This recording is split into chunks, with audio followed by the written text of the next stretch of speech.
Good morning student. We are starting 16th chapter कारक। संज्ञा या सर्वनाम के जिस रूप से उसका संबंध क्रिया के साथ जाना जाता है उसे कारक कहते हैं। कारक का ज्ञान कराने वाले शब्द विभक्ति चिन्ह या परसर्ग कहलाते हैं। कारक के 8 भेद होते हैं: कर्ता कारक, कर्म कारक, करण कारक, संप्रदान कारक, अपादान कारक, संबंध कारक, अधिकरण कारक और संबोधन कारक। शब्द का वह रूप जिससे क्रिया के करने वाले का बोध होता है उसे कर्ता कारक कहते हैं, जिससे पता लगे कि किसके द्वारा काम हुआ। कर्ता कारक का परसर्ग ने है, जैसे राम ने खाना खाया।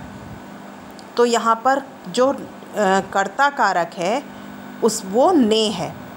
वाक्य के में जिन संज्ञा या सर्वनाम शब्दों पर क्रिया का फल पड़ता है उसे कर्म कारक कहते हैं।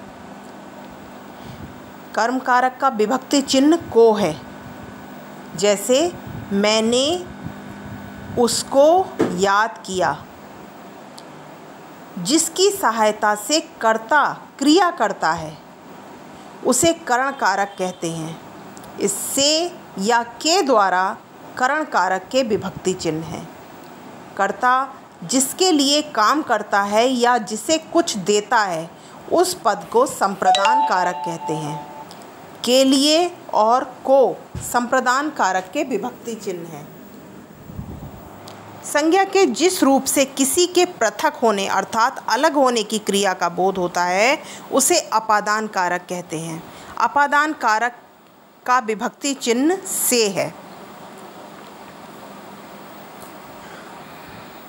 संज्ञा या सर्वनाम का बहरूप जिसमें एक का दूसरे के साथ संबंध होने का पता चलता है वह संबंध कारक कहलाता है।